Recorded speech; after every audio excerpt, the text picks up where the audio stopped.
Bonjour les amis, aujourd'hui pour notre séance d'expression orale, nous allons étudier le poème qui s'intitule La prière du rouge-gorge. Alors le rouge-gorge, comme vous le savez, c'est un petit oiseau que vous voyez en l'image. Je vous lis tout de suite le poème. Quand la neige est épaisse, qu'il n'y a plus rien à manger, pensez aux pauvres affamés. N'ayez garde de les oublier. Donnez-nous des miettes dans une assiette, de l'eau pure dans un plat. Ne nous oubliez pas. Enfants, écoutez ma prière. Pensez à vos amis les oiseaux. Protégez-les du long hiver pour qu'au printemps, ils chantent à nouveau. Je reprends. Quand la neige est épaisse, qu'il n'y a plus rien à manger, pensez aux pauvres affamés. N'ayez garde de les oublier. Donnez-nous des miettes dans une assiette, de l'eau pure dans un plat. Ne nous oubliez pas. Enfants, écoutez ma prière. Pensez à vos amis les oiseaux. Protégez-les du long hiver pour qu'au printemps, ils chantent à nouveau. Ça, c'est notre poème du jour qui s'intitule La prière du rouge-gorge.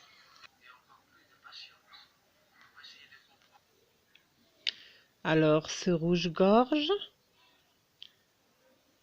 qu'est-ce qu'il a? Est-ce qu'il est heureux?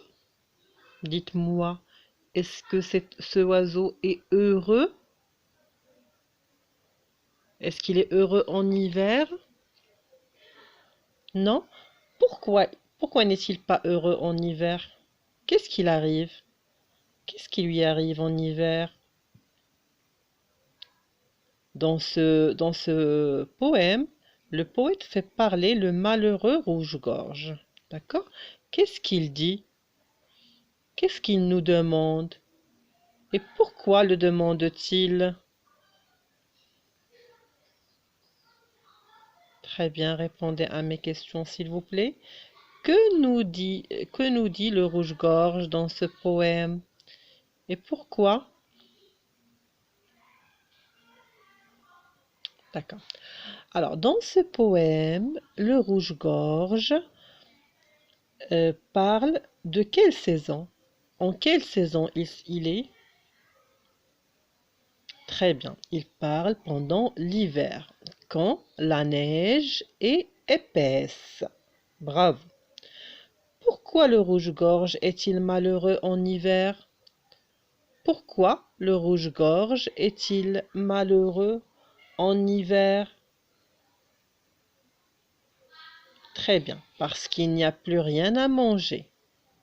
Alors quand on n'a plus rien à manger, quand on a très très faim, on est affamé.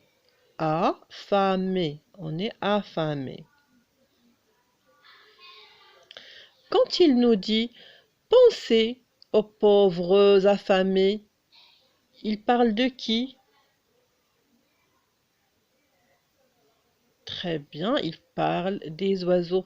Mais quand il dit penser, il s'adresse à qui? À qui s'adresse le rouge-gorge? Parfait, il s'adresse à nous, les hommes. Très bien. Il nous demande de ne pas l'oublier. Il nous demande de ne pas l'oublier et de lui donner à boire et à manger. Est-ce qu'il mange beaucoup, le rouge-gorge? Est-ce qu'il mange beaucoup? Non. Tout ce qu'il demande, c'est des miettes. Les miettes, c'est les restes de la nourriture. Il ne mange pas beaucoup. Il nous demande des miettes et de l'eau. Dans la troisième strophe, à qui le rouge-gorge s'adresse-t-il plus précisément?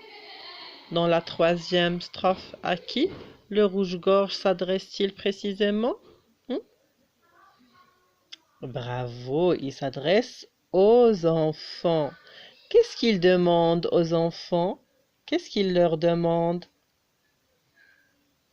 Très bien, il leur demande de penser aux oiseaux et de les protéger du long hiver.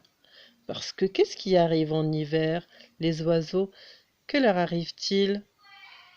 Ils ne trouvent pas d'abri puisque tous les arbres ont perdu leur feuillage et ils n'ont plus rien à manger. Ils sont affamés, alors ils demandent aux enfants de ne pas oublier leurs amis les oiseaux. Et pourquoi ils leur demandent d'agir ainsi? Pourquoi ils demandent aux enfants de penser aux oiseaux et de le protéger du long hiver? Pourquoi? Très bien. Pour qu'au printemps, les oiseaux chantent à nouveau. Pour une fois qu'au printemps, une fois le printemps arrivé, les oiseaux chantent à nouveau. Alors, mes amis, quelle est donc la prière du rouge-gorge?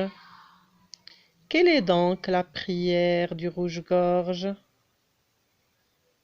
Très bien. Il nous prie, ça veut dire il nous supplie, il supplie les enfants de nourrir et de protéger les oiseaux pour qu'ils survivent au froid dur de l'hiver. Je vous souhaite une très bonne lecture de ce magnifique poème.